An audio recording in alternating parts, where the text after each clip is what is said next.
자, 우리나라 사람 중에 카카오톡을 안 쓰는 사람은 거의 없습니다. 그리고 우리가 뭐 택시를 탈 때나 퀵서비스 보내거나 할 때도 카카오 서비스를 많이 이용을 하죠. 그래서 사실은 카카오는 국민 기업이라고 봐도 무방할 정도입니다. 근데 최근에 한국 국민들이 카카오를 외면하기 시작했습니다. 왜 그러냐면 자, 카카오가 고점 대비 현재까지 주가가 무려 75%가 폭락을 했고 동기간 동안 시총은 58조 원이나 증발을 했어요. 근데 이게 왜 아이러니한 상황이냐면 지금 우리나라 인구가 얼마입니까? 5천만 명 정도가 되죠. 근데 주식 투자하는 우리나라 국내 인구만 1,500만 명이 되는 시대입니다. 즉 3명 중에 1명은 주식 투자를 하는 시대라는 거예요. 그 정도로 주식 투자가 대중화된 우리나라에서 지금 코스피는 사상 최고치를 계속 돌파하면서 만피까지 간다는 얘기가 나오고 있습니다. 그렇다라는 건 이런 코스피 폭등장에서도 카카오가 75%가 폭락을 했고 현재도 계속해서 하락하고 있다는 건 조금 아이러니한 상황이라는 거예요. 그럼 카카오가 왜 주가가 폭락하고 있냐? 친중 논란이 이게 문제가 좀 되고 있다라고 이제 얘기를 하는데 자, 카카오 측에서 4천만 고객 정보를 중국 알리페이에다 넘겨서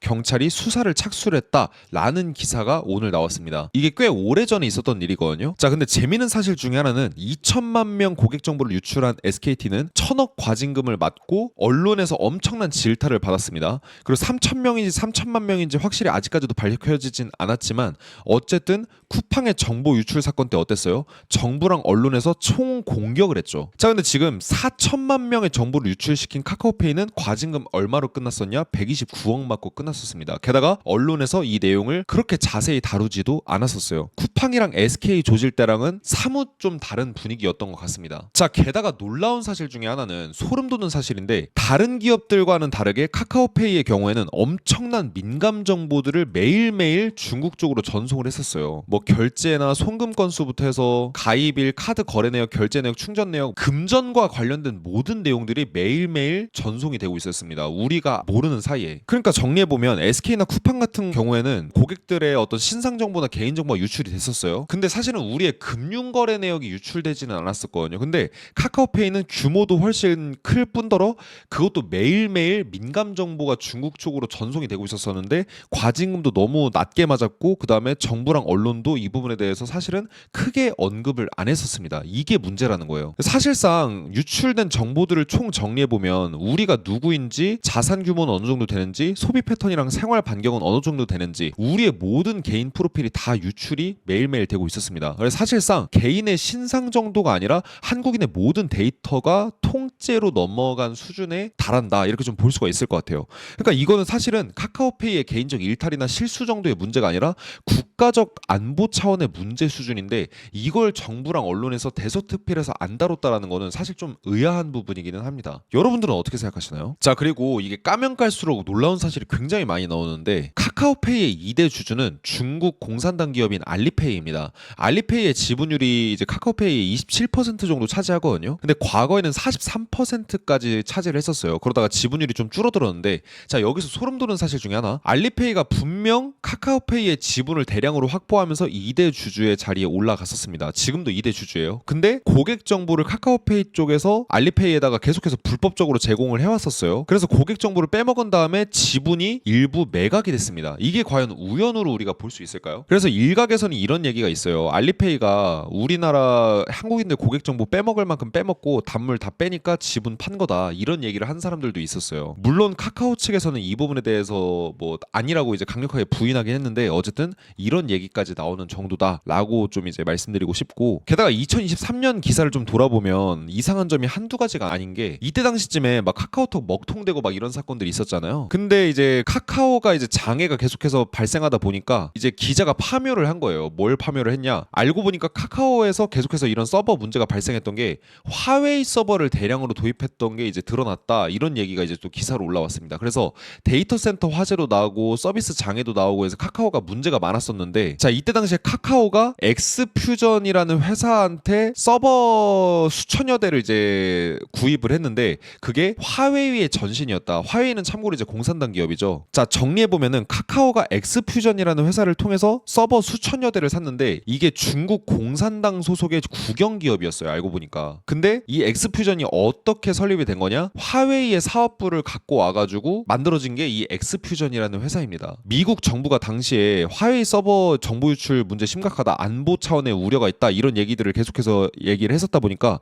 미국 정부가 규제 규제를 해오던 때에 화웨이가 이름만 바꿔서 엑스퓨전이라는 이름으로 이제 카카오에다 서버를 공급한 거라고 볼 수가 있습니다. 즉 중국 공산당한테 서버 구매한 거나 마찬가지예요. 즉 다시 정리해서 말씀드리면 한국 대다수 국민의 결제나 이런 민감 정보 내역들이 사실상 중국의 위협 속에 있었을 수도 있고 현재도 여전히 위협을 받고 있을 수도 있다라는 겁니다. 자, 그리고 제가 계속해서 쭉 찾아봤는데 이후에 중국산 서버를 카카오 측에서 완전 교체하거나 제거했다라는 공식 발표는 없었어요. 즉 기사가 나온 시점하고 서버 교체 주기까지 고려해봤을 때 아직도 일부 중국산 서버를 이용하고 있을 수도 있다라는 겁니다. 카카오 측에서. 자, 게다가 놀라운 사실이 또 하나 나왔는데 2025년 당시 기사를 보면은 중국에서 VPN 우회를 없이 카카오톡을 접속할 수 있다, 이런 기사가 연달아서 나왔었어요. 중국 측에서 카카오톡을 차단한 지 11년 만에 다시 풀어줬다라는 기사가 되는 겁니다. 이 내용을 보면은. 자, 중국 같은 경우는 외국 기업들의 SNS나 이런 플랫폼들 다 차단시켜버려요. 근데 그 와중에 카카오만 풀어준다? 뭔가 좀 이상하지 않나요? 특히 중국 같은 경우는 검열이 안 되는 플랫폼은 무조건 접근 불가입니다. 중국 내에서 서비스를 할 수가 없어요. 유튜브, 인스타그램 이런 거 중국에서는 이용하기가 굉장히 좀 까다롭거든요. 근데 그런 중국이 카카오만 풀어줬다? 이건 조금 문제가 있다라는 겁니다. 자, 게다가 뭐 기사를 제가 찾아보다 보니까 또 다른 알게 된 사실이 하나 있는데, 자, 김범수 회장이 지금 항소심을 하고 있어요. SM 엔터테인먼트 시세 조종 의혹으로 지금 수사를 받고 있는데, 결과적으로 SM 엔터테인먼트를 카카오가 인수를 했습니다. 근데 2대 주주 내역을 보면은 텐센트가 들어가 있어요. 텐센트도 중국 공산당 영향력 아래에 있는 기업입니다. 근데 이 SM을 카카오랑 텐센트랑 나란히 샀어요. 이번에도 중국이 2대 주주로 들어갔습니다. 뭔가 이상하지 않나요? 왜 카카오는 2대 주주로 꼭 중국 기업들을 넣어서 이렇게 따라다니는 건가요? 이 정도면 사실은 중국과 운명 공동체가 아닌가 싶을 정도입니다. 자, 게다가 카카오가 이런 논란도 있었습니다. 2021년에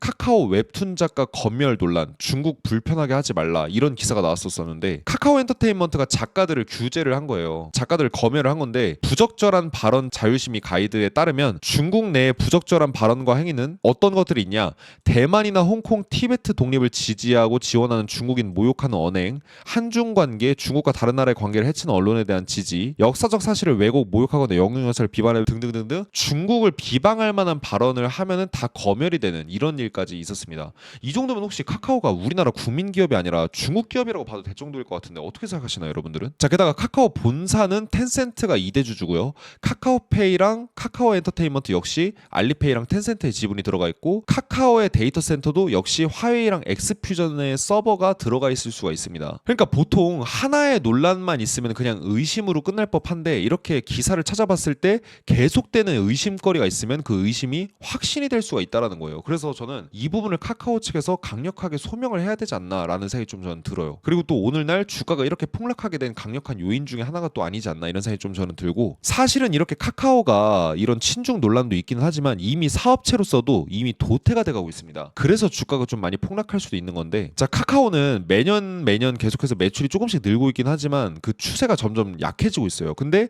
네이버는 어떻습니까? 매년 매출이 그래도 상승 곡선을 꾸준히 눈에 띄게 타고 있죠. 그래서 꾸준하게 매출이랑 이익이 성장하는 네이버 대비해서 카카오는 성장이 정체가 되고 있다는 겁니다. 그럼 이유가 뭐냐? 자, 일단 우리나라 같은 경우는 인구가 자연 감소가 되고 있는 국가입니다. 75개월째 지속이 되고 있어요. 즉 5, 6년 가까이 지속해서 인구가 자연 감소가 되고 있습니다. 그래서 사실은 한국은 이대로면은 그냥 냅두면 알아서 소멸이 될 만한 국가일 정도로 인구가 계속해서 줄어들고 있다라는 건데, 바꿔서 말씀드리면 기업들 입장에서는 한국에서만 장사해가지고는 한계점이 명확합니다. 5천만이라는 시장 자체도 큰 시장이 아닌 건데 여기서 인구까지 더 줄어든다. 그러면 사실상 한국에서만 사업한다라고 하면은 기업의 한계점이 명확하다는 거죠. 자, 그리고 네이버랑 카카오를 계속해서 비교를 해볼 건데, 네이버 같은 경우는 그래도 라인이 일본에서 아예 도입이 딱 돼서 정착을 했고, 동남아에서도 이제 상당히 이제 좀 영향력 있는 메신저입니다. 게다가 다양한 서비스들이 이미 해외로 진출해서 성공 사례들이 꽤 있어요. 근데 카카오 같은 경우는 해외에서 사업화를 여러 번 도전했는데 거의 다 실패를 했습니다. 그래서 해외 성공 사례가 거의 부재한 상황이기 때문에 이거 한국 시장에서 완전히 갇혀버린 상황인데다가, 네이버는 한국 정부에서 AI 사업자로 아예 선정이 되고 AI 쪽으로 경쟁력을 국내에서 좀 상당히 보이고 있는 반면에, 카카오는 사실상 자체 언어 모델 개발하는 걸 거의 포기한 상태나 다름이 없어요. 그래서 카나나라는 자체 모델이 있는데 메인이 챗 챗GPT라서 사실은 남의 모델을 빌려 쓰는 이런 상황이거든요. 그리고 지금 자체적으로 AI 개발을 하던 전 대표나 이런 이제 중요한 인물들이 다 퇴사를 하고 이직을 하고 있는 이런 상황입니다. 그래서 카카오가 인재 이탈도 계속해서 지속이 되고 있어요. 그래서 네이버랑 카카오 비교해보면 뭐냐, 자체 언어 모델을 개발하고 약진하고 있는 네이버와는 달리 카카오는 사실상 챗GPT에 의존을 하는 상황이기 때문에 그냥 이거는 하청업체가 돼버린 거나 마찬가지예요. 챗GPT의 하청업체나 된 거나 마찬가지인데, AI로 이제 앞으로 붐업이 되고 AI 시대가 올 건데 AI 시대에 자체 언어 모델이 없다? 이건 사실상 하청업체나 마찬가지고 이거는 경쟁에서 도태되는 상황이다 라고 볼 수도 있다라는 거죠. 그리고 네이버 같은 경우는 이런 이제 중국 지분이나 이런 것들에 큰 연관성이 없는데 반해서 카카오는 어때요? 중국 지분에 대한 논란이 충분히 나온다 싶을 정도로 늘 2대 주주를 끼고 다녀요. 제가 아까도 말씀드렸지만 SM엔터테인먼트 카카오가 인수했는데 여기 2대 주주 텐센트입니다. 사실 자본주의 사회에서는 피를 섞을 필요가 없는 게, 피 대신에 돈을 섞으면 그게 바로 형제거든요. 그래서 피 섞어서 뭐 도원 결의할 필요가 없는 게, 돈이 섞이면 그게 형제입니다. 근데 지금 카카오는 너무 중국하고 연관성이 깊어진 이런 상황이라고 저는 봐요. 자, 그래서 결국 오늘날 카카오의 주가는 카카오가 걸어온 발자취의 결과물이다 라고 저는 생각을 합니다. 그래서 쓴 비판을 겸허히 수용하고 해외 진출, 기술 성장, 애국 기업으로 변모하는 상황을 꼭 이제 저는 바라고, 이런 상황이 없이 계속해서 이런 상황들이 지속된다가는 계속해서 다양한 논란 속에 휘말리고 기업의 성장도 정체되고 국민들로부터 갈수록 인기가 떨어지는 이런 상황 속에 이제 처하지는 않을까, 이게 좀 우려가 됩니다. 자, 그리고 지금 이렇게 뭐 카카오가 쭉 폭락을 하고 있는데 코스피도 나날 사상 최고치를 돌파하면서 연속으로 지금 상승을 하고 있지만 언젠가는 이 상승도 끝날 거예요. 그쵸? 그래서 요번에 제가 오프라인 강의를 하게 됐는데 폭락에서 큰 돈을 벌 수 있는 최고의 투자 기법을 요번에 무료로 공개하게 됐습니다. 그래서 코스피가 이렇게 폭등하는 시국에서 상당히 여러분들이 관심이 있을 만한 주제로 강의를 해드리려고 하는데, 5월 16일에 서울 강북에서 대공황 절대 수익 투자 전략 버전 2.0이라는 주제로 강의를 해드려 볼까 해요. 그래서 앞으로 경제 위기가 다가올 건데 그 경제 위기가 수익 내기가 너무 쉬운 이유, 대공황 투자 전략을 한번 공개해 드려 보도록 하겠습니다. 자세한 내용은 영상 고정 댓글이나 게시글 본문 보시면 이렇게 링크 올라와 있거든요.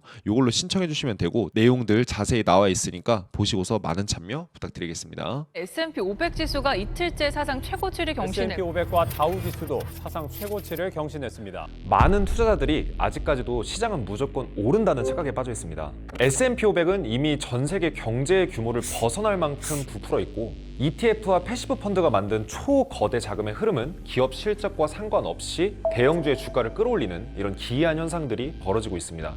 90년대 일본의 버블 경제, 97년 IMF 외환위기, 2008년 글로벌 금융위기, 그리고 시장은 다시 한번 같은 곳을 향해 가고 있고 누구도 이 거대한 버블이 언제 터질지 장담할 수가 없습니다. 하지만 한 가지 분명한 건 미리 대비하기에는 아직 늦지 않았다는 겁니다.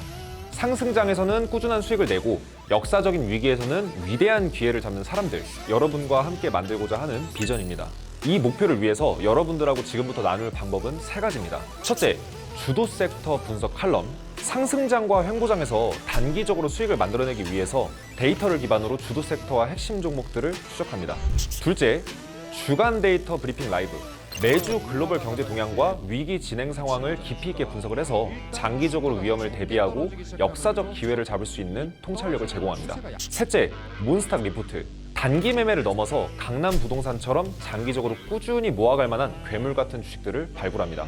결국 위기를 두려워하는 사람과 위기 속에서 기회를 움켜쥐는 사람의 차이는 데이터를 어떻게 읽고 해석하느냐에 달려 있습니다.